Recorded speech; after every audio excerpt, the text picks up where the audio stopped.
7 படங்களில் 5000 கோடி ரூபாய் வசூலை ஈட்டி இந்தியாவின் மிகப்பெரிய சூப்பர் ஸ்டார்களில் ஒருவராக உருவெடுத்துள்ளார் நடிகர் பிரபாஸ்.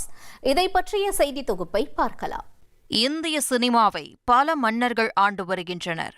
வெவ்வேறு ராஜ்யங்கள், வெவ்வேறு சிம்மாசனங்கள். கோலிவுட்டுக்கு ரஜினிகாந்த், பாலிவுட்டுக்கு ஷாருக் கான், டோலிவுட்டுக்கு சிரஞ்சீவி. ஆனால் மொழிகளை கடந்து வசூல் ரீதியாக ஒட்டுமொத்த இந்திய சினிமாவையும் திரும்பி பார்க்க வைத்துள்ளார் பாகுபலி பிரபாஸ். பாகுபலிக்கு முன்பும் பிரபாஸ் பிரபலம்தான்.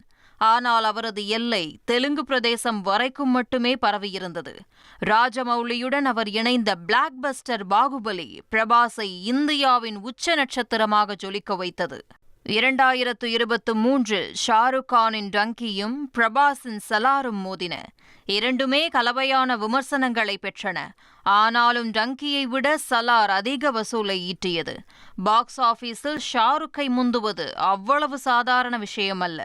பிரபாஸின் சமீபத்திய படங்கள் முதல் நாளிலேயே 100 கோடி ரூபாய் வசூலை எட்டி சாதித்தன.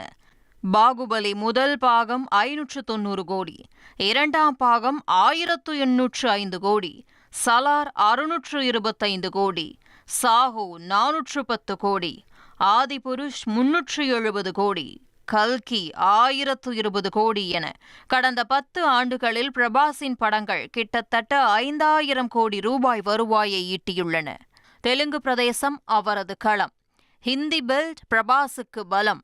தமிழ் மலையாள மார்க்கெட் நல்ல வளம். கடல் தாண்டியும் பிரபாஸ் கோலாகலம்.